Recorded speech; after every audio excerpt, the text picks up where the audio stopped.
Hey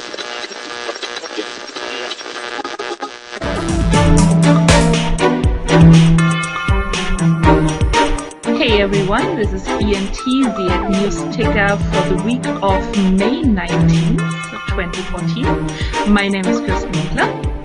And I'm Chris Dawson. This week in funding news, we have news from Empirical, a nonprofit with the mission to make students active players in their education. They received a $200,000 grant from the Gates Foundation to further develop Quill, a platform for interactive writing activities aligned with Common Core. Empirical's goal is to advance learning from a passive, multiple-choice method of education to an interactive, engaging, and personalized method of education by presenting students with problems to solve and by allowing them to construct solutions, which of course is the holy grail for all things EdTech. All the right buzzwords or terms at least mentioned, plus a nice grant from the Gates Foundation, so good luck with that. But, I mean, we have talked we about know how that. those go, yes. Yeah, but doesn't necessarily indicate a bad future ahead. So. No.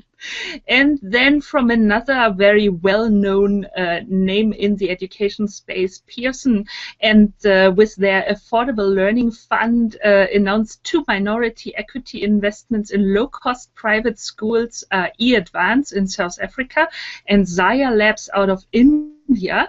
Spark is the first primary private school network in Africa that follows a blended learning approach, offering brick-and-mortar lessons as well as online teaching. And Zaya Labs created a lab kit that enabled schools in low-income settings to easily set up also blended learning environments in which the kids divide their time between learning sessions on a tablet device and then with the teacher and a group of learning activities and peer learning. So, yeah. Nice. I guess for these environments, blended learning solutions make the most sense rather than probably moving some stuff completely online. So. Yeah, and there's still I think even more so than here or in Europe resistance to fully online learning, but blending makes a lot of sense. Oh, absolutely. Yeah, we heard that from India, and so probably South Africa, due to infrastructure and other things, is probably in the same same boat, direction roughly. going. Yeah, Right. absolutely. So EduCanon, a Washington-based edtech startup that provides teachers with a platform to turn videos into interactive lessons, won first place in the education category at the 1776's Challenge Cup, taking home $100,000. It was a good week for Benjamin Levy and his team, as the startup also won the $15,000 McGraw-Hill Education Prize at the Milk and Pen GSE Education Business Plan competition. Nice work, So guys. it pays off also literally to take part in these challenges or competitions. And I mean, 150K seemed to be a very nice seed funding round not so long ago. So that's pretty good for a day's work, of course, counting in the preparation and so on. But that's pretty nice. If you want to know more about these challenges and whether it's worth, I also sent Benjamin Levy a couple of questions, and we had a little interview. So if you go on EduQuest, you can definitely read his take on this. And well, for EduCanon and his team and himself, is definitely a good opportunity, of course, maybe to some more traditional ways of getting funding. That's right. Then we have of course, big story, or maybe big story in the making, with Teachers Pay Teachers. So the lesson marketplace where educators can upload their materials and then sell these lesson plans to other teachers, has raised an undisclosed amount of venture funding from some pretty big players, actually: Spectrum Equity, Tiger Global, and True Ventures. Teachers Pay Teachers was launched in 2006 in New York City by former teacher Paul Edelman, and has now more than 3 million registered users, and up 1 million in the past 12 months only. And of course, famous story, at least in education technology, Diana Jump, the highest selling teacher, has sold lesson plans worth more than 2 million. And then also the next couple of then highest earning teachers have sold materials for more than $500,000, and a couple more, actually quite a few more, have sold more than $20,000. So that's pretty big numbers, Chris. What do you think? They are big numbers, and teachers pay teachers. It's a great idea. So and it's one that's really come to fruition quite nicely. I think these guys had a good plan, and they executed, and it was kind of a runaway success. So, way to go! And anything to allow teachers to be able to continue teaching and afford to teach. Well, and sharing their best practices and materials at the same time. That sounds like a win. So, nice work. Well done. And I mean, since last year, of course, they have a professional CEO. And what do you think about the teacher community and outside venture funding? Is this something that might, not necessarily talking of a backlash, but that might be seen as less enthusiastically by some, or is it that also teacher-driven businesses or teacher-led businesses now become sort of more open to VC money and going the more commercial route? I think the average teacher is not going to know the difference, and I think it's fairly transparent. The fact that they can continue growing the platform, great, but teachers are going to keep sharing what they do and hopefully making a bit of money off of it. So I think as far as the teachers are concerned, this is really good for them. But there may be a whole lot of teachers who actually don't even know and don't even see the difference, except for the fact that the platform gets better.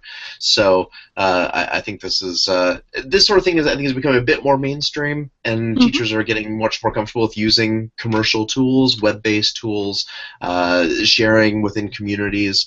These are all happening in a fairly mainstream sort of way. So no, this is a very natural evolution for them, and should see more growth. So it's not going to take back from their credibility and sort of quite carefully build teacher ecosystem and also the message attached to that. So. Yeah. No, just sometimes it is better, bigger can be better. So the fact that they can continue providing their service in an efficient and scalable way, that's all good. Very well then. News from Third Space Learning now. London-based Third Space Learning, formerly known as No Maths, raised a £750 angel round with support from Clearly So, an agency that connects social entrepreneurs with investors. Founded in 2013 by Tom Hooper, Third Space Learning uses virtual classrooms to connect disadvantaged students with math experts from around the world for personalized one-to-one tutoring sessions. Yeah, and of course not Tom Hooper's first adventure or adventure in the online education space, and yeah, so 750K in pounds is roughly $1 million. So yeah, very nice angel round. Yeah. Let's move on to the mergers and acquisitions of the week. There we have Preloaded, also from the UK. Learning Technologies Group PLC, parent company of Epic, announced the acquisition of Preloaded for approximately £2.2 million. The acquisition is part of LTG's buy and build strategy to create a global e-learning leader with an excess of £50 million annually of revenue. So, founded in 2000, Preloaded sees itself as an applied game studio with the aim of making games that improve people's lives by helping them better understand the world around them. And they have pretty big organizations as their clients in publishing, advertising, broadcasting, including the BBC, Channel 4, Disney, and Amplify. They also won a prestigious BAFTA award for their work. I think that Learning Technologies Group actually, or the Epic, got a pretty good deal here. It seems like £2.2 million is not too shabby. I thought the same. Very reasonable for a company founded in 2000, and apparently, I mean, big clients usually associate to some good revenue coming in as well. So I think I agree with you. They made, in my opinion, a pretty good deal there. Yeah. So news from Curiosityville. I saw this come across earlier this week as well. A personalized online learning platform for children ages 3 to 8 has been acquired by Houghton Mifflin Harcourt. Financial terms of the deal have not been disclosed, but Curiosityville will become a core element of HMH's early childhood education offering, an area of strong growth for the company. Founded in 2010 and officially launched in August 2012 by Susan Magsamen, Curiosityville offers games and activities that aim to lay a strong foundation for core learning areas such as creative expression, problem-solving, collaboration, and other cognitive and academic skills for school and for life. And it is actually a really nice site with a nice collection of games and applications. It's fun. It feels nice. It's a Yeah, and also when you read about Susan Maximin herself, I think she is also a veteran in education or then education technology, with her first company launched or founded in '98. So I think sometimes from these little bits you might think, okay, is it something real or is it shinier than it might be? But when you actually dig deeper, I think once again, Houghton Mifflin Harcourt, one of the greatest names in the business, I think. No, but they also bought a valuable company there, I think. They did. Well, they got to catch it with Pearson. They got to catch it with Pearson. Right. And in my opinion, always a good thing when you don't have only one dominant player, but that others also start either buying together some interesting younger companies or having investments in a couple of them. I think that's good for the ecosystem to not maybe feel that you always have to buy or partner up with Pearson only. Right. You have some other options out there. Mm-hmm. Then let's move on to Mill Park Education. Apollo Global is subsidiary of Apollo Education Group, acquired an 81% consolidated interest in South African private tertiary education provider Mill Park Education for around $25.6 million, making the entrance of Apollo Education Group in Africa. So Africa seems to become hotter and hotter, not only from the climate. Founded in '97, Mill Park Education was one of the first providers of higher management education in South Africa, and today the company is active in higher education, further education, and other professional training verticals. So we now have both. We had these elementary or maybe private than middle schools, and now for the working professionals or people in higher education also an investment. Yeah, Apollo's been growing fast, and it's interesting to see them moving into Africa. But I agree, this will not be the first story of investments in Africa we hear. Certainly won't be the last. So, we have other news from EdRec. Queen Rania Al Abdullah of Jordan officially launched EdRec, the first non-profit MOOC platform for the Arab-speaking world. EdRec is powered by Open edX. The project was announced by edX and the Queen Rania Foundation in November 2013. Through EdRec, the Queen Rania Foundation aims to bring free quality education to Arab students. Available on the platform will be localized versions of MOOCs from foreign universities, but also locally produced courses by leading Arab faculty members and well-known professionals in a variety of fields. Also, very interesting news with, the Arab-speaking world is exceptionally large, not just in the Middle East, obviously, so huge opportunities here. Absolutely, and looking what's going on with both Coursera and Udacity, edX, the last true MOOC standing? I don't know. Maybe.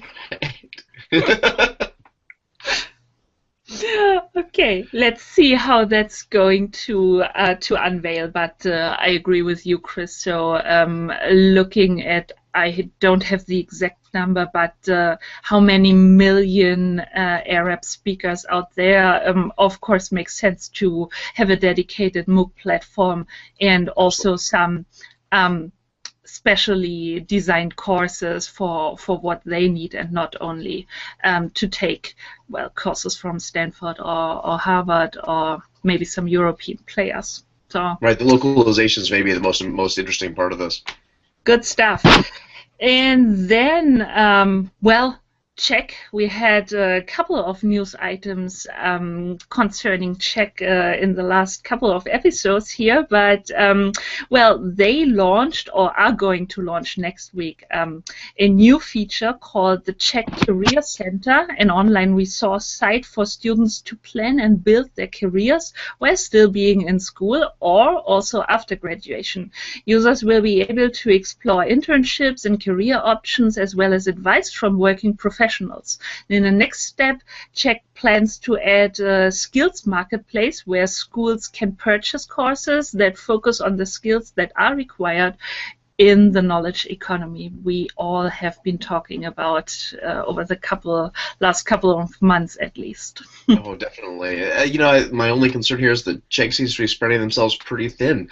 Lots of investments, lots of new directions, all good directions, but hopefully they've got the funding to back up this, throw it up on the wall and see what sticks kind of approach. But Czech seems to be rolling. Yeah, no. Yeah, agreed. But it's probably, I mean, they have been doing this for the past couple of years, and I think some of these ideas are pretty nice, and when they are well executed, what I believe Czech is capable of, I mean, they have to do something to get away from these textbooks or even e-textbook rentals. So it's probably the right, but maybe also only choice to launch lots of gotta others. Diversify, definitely. Yeah. Well, news from Newton. Adaptive learning platform Newton announced a partnership with the Norwegian publisher Gyldendal. Gyldendal will use the Newton API to create adaptive learning products for math students grades 1 through 7. Founded in 1925, wow, Gyldendal is Norway's largest educational publisher. The company will use the Newton API to create smart oving, I hope I said that right, powered by Newton. I'm Norwegian, but I don't speak it. So that's interesting news, though, and there's lots of great things happening in the Scandinavian market, but we don't often hear a lot of news about EdTech, just news about interesting approaches to education. So. Absolutely. And we have another one trying itself at adaptive learning once again. Of course. Okay, then at the other end of the spectrum, more in higher education, to you, students who are enrolled in one of the graduate programs offered by TU's partner universities and colleges can now enroll in select courses from other TU-enabled programs. The company announced yesterday at the first TU symposium in Santa Monica. It had launched 9 TU partner programs take part in the cross-university enrollment initiative, offering more than 50 courses. The aim is to allow students to expand their studies to areas that may not be offered within their own graduate programs. So I am not 100% sure about the implications. From the outside, sounds pretty nice, but you know better about the states. What do you think? Good initiative? Absolutely, and you see this happening in brick-and-mortar universities too. I mean, there's lots of partnerships happening because not every university can be everything to every student, and the same is true of the MOOC platforms, of online platforms. So I think this is very, very, very reasonable and certainly consistent with all the trends we're seeing of ongoing partnerships, if not all-out mergers in the higher ed space. So makes good sense. And quick shout out to your son. So congratulations on his graduation. Thank you. Yeah, and I just got him moved in yesterday for his it's a summer job / internship. He's up at the University of New Hampshire, where they also have some very interesting new partnerships with universities in the area. Yeah, he's actually got a paying job as a theater major days after graduation. Perfect. Not bad. The future's wide open. That's great. Final news from Microsoft. Microsoft Thailand and the Office of the Basic Education Commission, or OBEC, signed a memorandum of understanding to give 8 million students and 400,000 teachers across the nation free access to Microsoft 365 for education over the next 5 years, which makes it the biggest cloud service partnership for Microsoft in education.